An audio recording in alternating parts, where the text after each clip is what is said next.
Olá, minha irmã, olá, meu irmão. Com o auxílio da coleção Cadernos do Concílio Edições CNBB, estamos estudando a Constituição Pastoral Gaudium et Spes, do Concílio Vaticano II, promulgada em dezembro de 1965. Esta aula-vídeo estende o estudo do tema da cultura e corresponde ao caderno de número 30, em sintonia com o que ensina Gaudium et Spes, precisamente os números 53 a 62. Já dissemos que o tema da cultura não poderia estar ausente de um documento tão importante como a Gaudium et Spes, que trata das relações da Igreja com o mundo contemporâneo. Ao ler os ensinamentos da Gaudium et Spes acerca do tema da cultura, é preciso estar atento às mudanças culturais dos últimos 60 anos. As pessoas deste tempo em que vivemos vivem mergulhadas em uma cultura digital, que, se por um lado favorece o surgimento de relações sociais, mesmo à distância, e em curtas distâncias entre os habitantes do mundo, por outro, muitas vezes afasta cada vez mais as pessoas do contato interpessoal, favorecendo também situações de solidão e de mal-estar. Surge como que um paradoxo. As redes sociais promovem a possibilidade de ampliar contatos interpessoais, mas geram também uma espécie de comportamento antissocial, enquanto distancia os seus usuários do contato direto com o outro. A internet e as redes sociais são, no entanto, os novos lugares, os novos areópagos habitados pela humanidade de hoje, e apesar das inúmeras questões críticas que surgiram dentro da cultura digital, o desafio atual da Igreja é levar o anúncio do Evangelho e a sua contribuição de sabedoria e cultura também a esses novos ambientes virtuais. É preciso compreender que a humanidade está mudando de perfil, por viver completamente dentro de uma cultura digitalizada, que tem impactos muito profundos na noção de tempo e de espaço, na percepção de si mesma, dos outros e do mundo, na forma de comunicar, de aprender, de obter informação, de estabelecer relações com os outros. A mensagem da Gaudium et Spes, no entanto, ainda mantém o seu significado subjacente. É o apelo a nunca perder a dimensão humanista, que inclui os valores humanos fundadores da busca da verdade, do bem e da beleza, que são os grandes universais ou estrelas guia da cultura, da ética e da própria moralidade.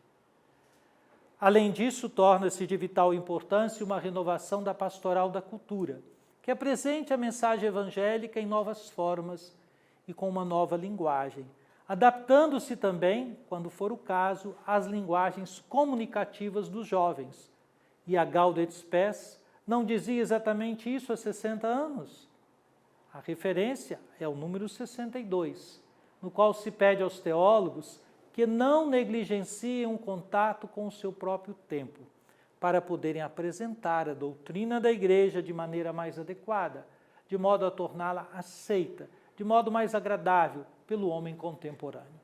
Pensemos, por exemplo, nos padres, religiosas e religiosos, e leigos, inclusive jovens, que publicam conteúdos em redes sociais, e o próprio Papa Francisco, que partilha suas reflexões também nas redes sociais.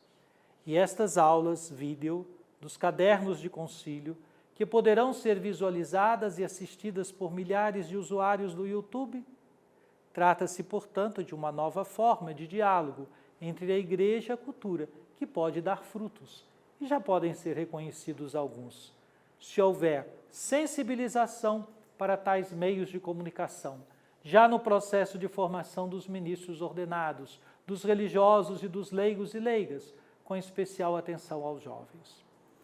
Pode-se falar, então, em um novo diálogo entre fé e cultura digital. A Gaudium et Spes falava na metade da década de 1960 da necessidade de um diálogo entre fé e cultura para que esta possa abrir-se a um novo humanismo.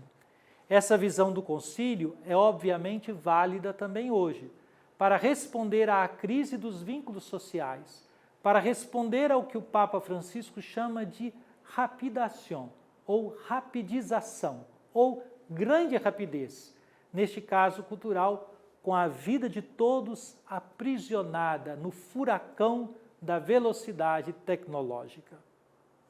O Papa Francisco diz na Laudato Si número 47, que o mundo digital, quando se torna onipresente, não favorece o desenvolvimento de uma capacidade de viver com sabedoria, de pensar profundamente, de amar generosamente.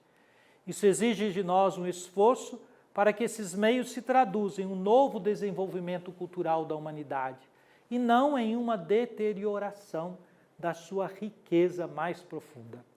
Para encorajar este novo desenvolvimento cultural e evitar que o ser humano fique cada vez mais isolado, a ponto de não mais perceber as emoções dos outros, porque medidas pelas ferramentas digitais, é necessário de fato que haja uma contribuição de proximidade com o homem por parte do mundo cristão. Que a fé possa continuar a dialogar com a cultura para permitir que a Igreja se apresente como evangelizadora dentro do mundo digital. A Igreja está atenta à realidade da cultura digital.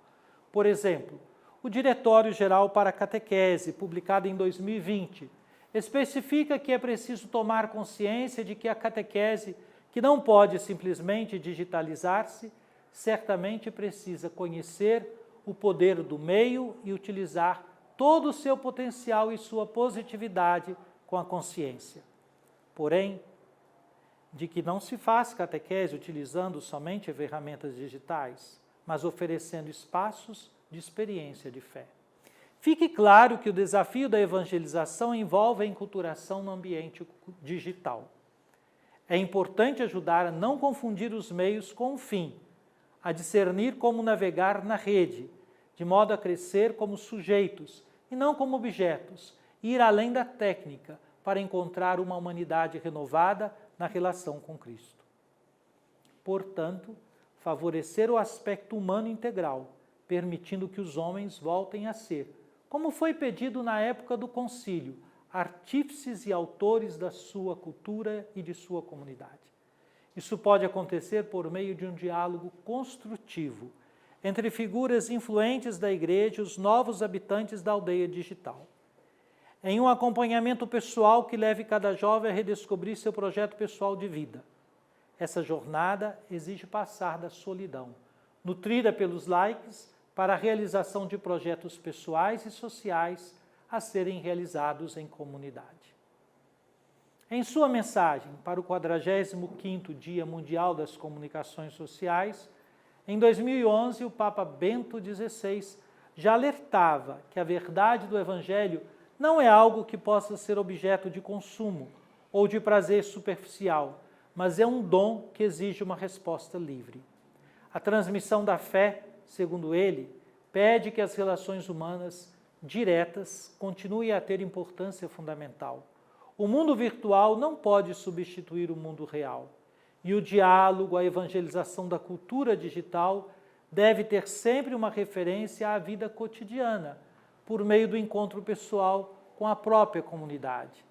Não é por acaso que o Papa Francisco, ao elogiar os novos meios de comunicação que permitiram às comunidades paroquiais, no duro período da pandemia da Covid, a se encontrarem virtualmente para a celebração da missa e encontros pastorais, falou do perigo de viralizar uma igreja sem povo. Tais meios devem ser usados para sair do túnel, mas não para permanecer nessa condição, disse o Papa Francisco. Pode-se perguntar então a esta altura se a Gaudet Spes pode ser ainda hoje, na era digital, um texto que ajude o mundo contemporâneo, em particular os mais jovens, a difundir uma cultura integral e a construir um mundo mais humano. Ora, o concílio pôs à disposição do homem numerosos elementos para olhar o mundo a partir de outra perspectiva, para promover, no meio da agitação da sociedade de hoje, os conceitos de verdade, beleza e bondade que podem ajudar na evolução do ser. A questão é compreender se existe uma predisposição por parte do homem de hoje, distraído pela poluição tecnológica, e imerso numa cultura completamente nova e por vezes desestabilizadora, de acolher essa proposta da Igreja que visa a um diálogo saudável. Concluímos afirmando que a Gaudium et Spes pode falar-nos ainda hoje e certamente ainda o fará no futuro. O objetivo principal, em todo caso, continua sendo colocar sempre no centro o ser humano em sua integridade, portador de valores e qualidades com que Deus o dotou. Leia, meu irmão, minha irmã, a Gaudium et Spes. Leia e estude o caderno 30 da coleção Cadernos do Concílio, edições CNBB. E muito obrigado por sua atenção.